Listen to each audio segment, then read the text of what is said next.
working on a sample board, make sure that it is level via a spirit level, as the epoxy resin is a self-leveling material.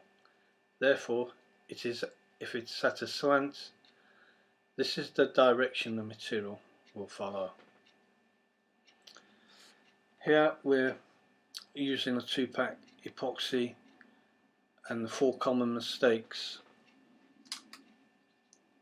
not mixing properly, not weighing accurately, cold conditions, cold or damp substrate surface. We're using electronic scales. We're adding the resin first. We are using 3 colours. These are translucent pigments, not fully pigments, but they are quite strong, and you can mix the pigments into the resin to the strength and colour you desire.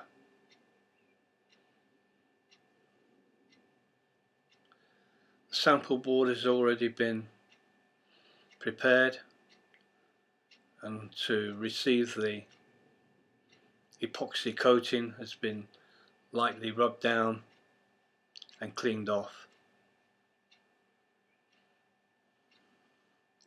Having now measured out the resin, we shall add the colour to the resin.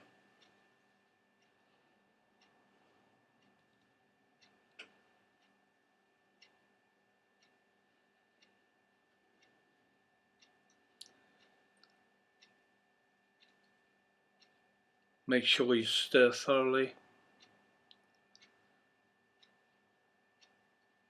The strength can be as dark or light as you require it. I'm using 2 different blues and a purple. You can see the strength of that blue.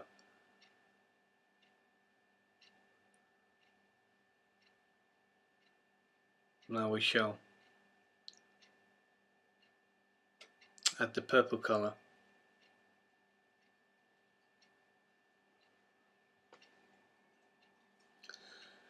This 2-pack epoxy resin, whichever one you're using, please read the manufacturer's instructions and mix accordingly. This 2-pack epoxy resin is a 2:1 ratio. So 100 mils of resin, we would add 50 mils of hardener.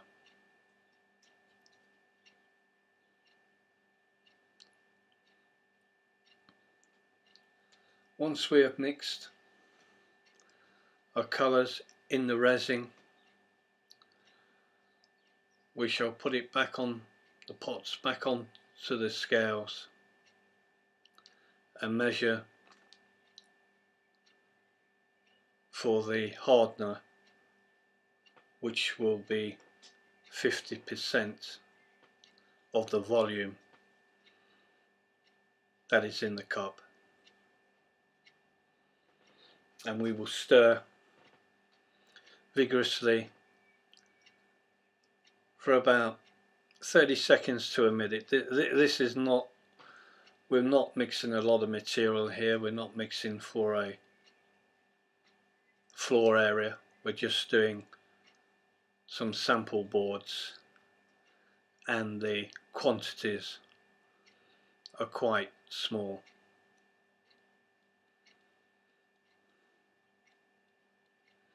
But it is an important stage to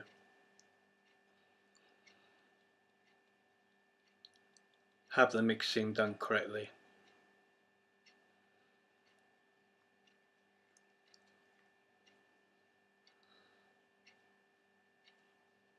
Adding the hardener